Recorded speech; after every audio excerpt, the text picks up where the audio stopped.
My goal this year was to use as much makeup as possible, finish as much makeup, and use as much makeup. And today I'm going to show you what I finished in 2024. So I have a bunch of foundations that I finished, and then I have a bunch of lip glosses that I finished, and some concealers. In 2024, I finished 1, 2, 3, 4, 5, 6, a total of 6 foundations. Now, if you are really vigilant, you can actually finish one foundation in a month if you wear makeup every day. Obviously, I don't wear makeup every single day, so I wasn't able to finish more than this, but I feel like 6 foundations in a year is pretty good. Although I do have to admit that this Winky Lux White Tea Tinted Moisturizer was actually finished by my teenager.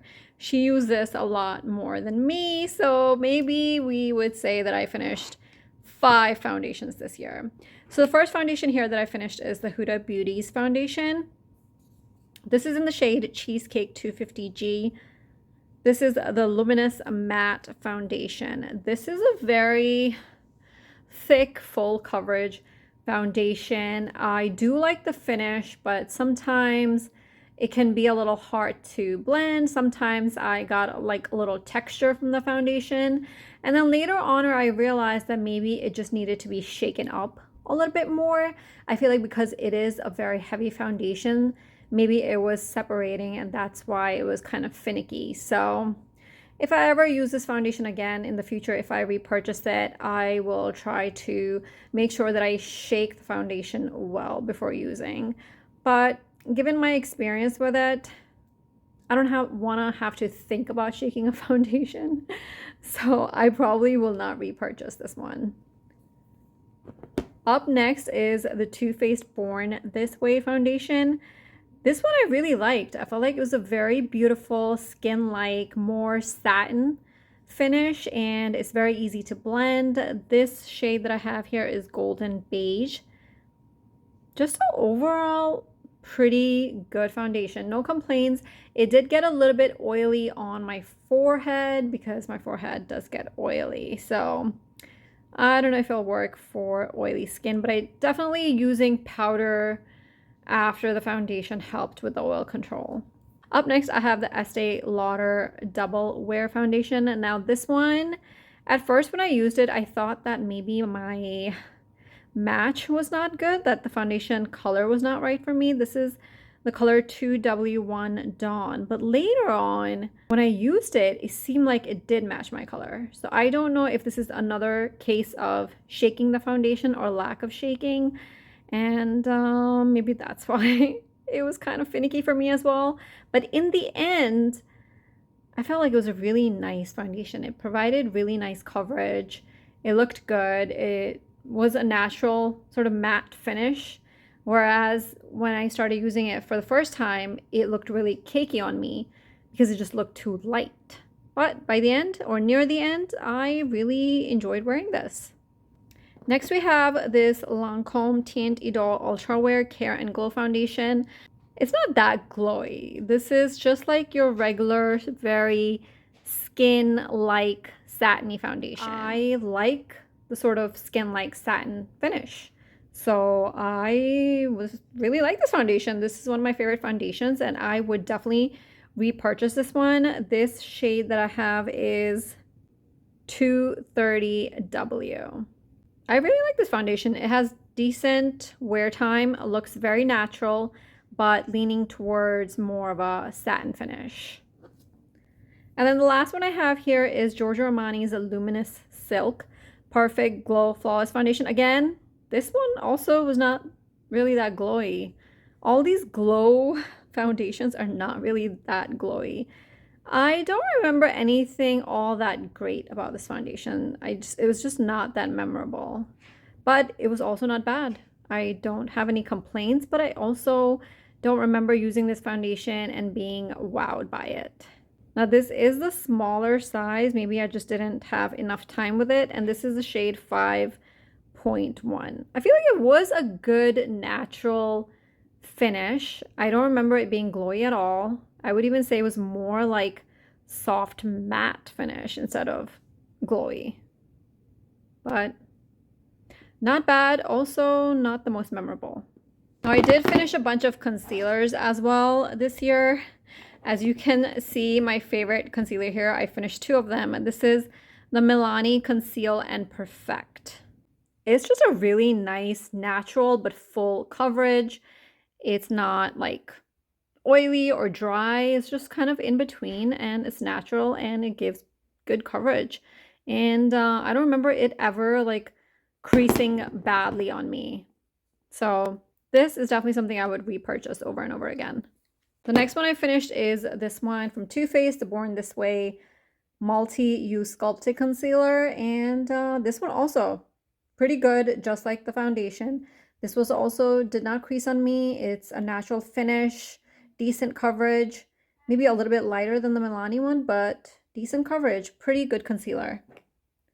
And one other thing I want to note about this, it's a very large concealer. So you end up actually paying about drugstore price for this concealer because it is such a big concealer. And then I finished this Anastasia Beverly Hills concealer. This one I felt like did crease on me. It wasn't my favorite concealer. It was kind of heavy and a little bit creasy, but it's also one of those concealers where you can just use a little dot and it'll go a long way. So it could work out in that way as well. Then I have the One Size concealer, Turn Up the Base concealer. This one I felt like was not anything memorable, very dirty, but a good natural finish, but I feel like it didn't give me the full coverage that I need for my dark circles. So I finished a total of 6 concealer. So 6 foundations and 6 concealers. Now let me show you my lippies. 1, 2, 3, 4, 5, 6, 7, 8, 9, 10, 11 lip glosses.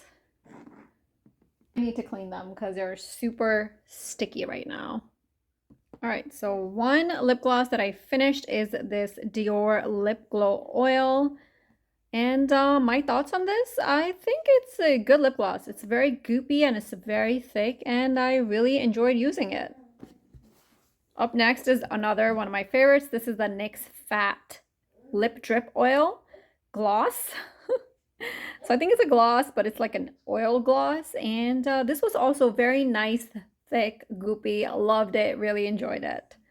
And then I finished something more on the lighter side. This is the Too Faced Kissing Jelly Gloss. Very lightweight, not goopy, not sticky, but then also not long wearing. But I enjoyed using this one. Looks like there might be a little bit left in here though. And then here is my whole collection of Milani Fruit Fetish lip oils that I completely finished.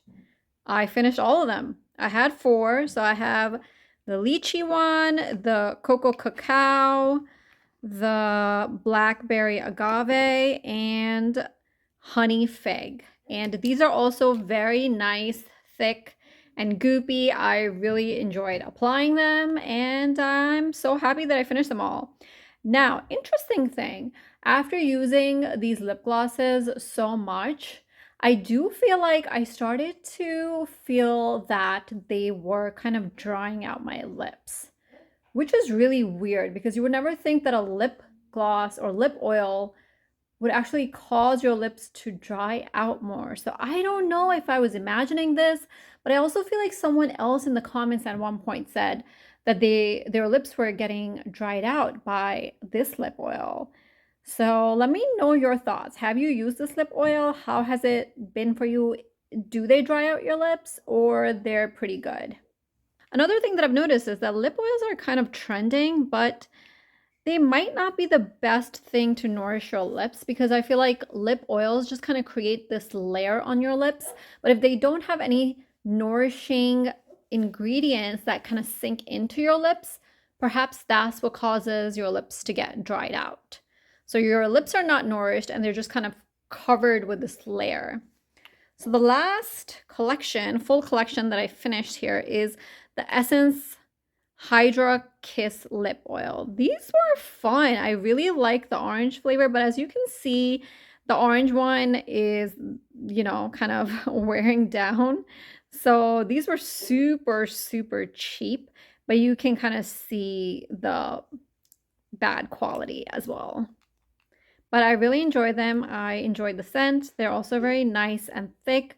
I don't remember if my lips felt dried out by them or not, but I remember good things about this. 4 Essence Hydra Lip Kiss Oils, 4 Milani Fruit Fetish. That's 8. And then I have these 3 individual ones. So 11. So that's it for the makeup that I completely finished. Now this year I did also spend a lot of time just using my makeup. So I used a lot of Natasha Denona palettes, a lot of Huda palettes. I also used some of my newer Nomad palettes. So I had a good year with makeup, and I don't know what's going to happen in 2025, but I do want to spend more time with you guys and do more videos. So there might be more quantity over quality. For example, this video, I decided not to bring in my face. I didn't have to get ready. I'm just sitting here and just talking to you guys. And hopefully not much editing here, but just basically sharing with you guys what I finished this year or last year in 2024, and I'm starting 2025, and no idea what I'm going to do in 2025 with regards to my makeup. But one thing I do want to do is one final declutter before starting to focus on my makeup goals. So I will take you along with me for my final declutter as well. Thank you so much for watching. Let me know how 2024 was for you. Did you use your collection? Were you just buying new and new stuff and not using your collection? Let me know how it went for you. No judgment. Either way, it is what it is. We're just here to share with each other. So thank you so much for watching. I'll see you guys later. Bye.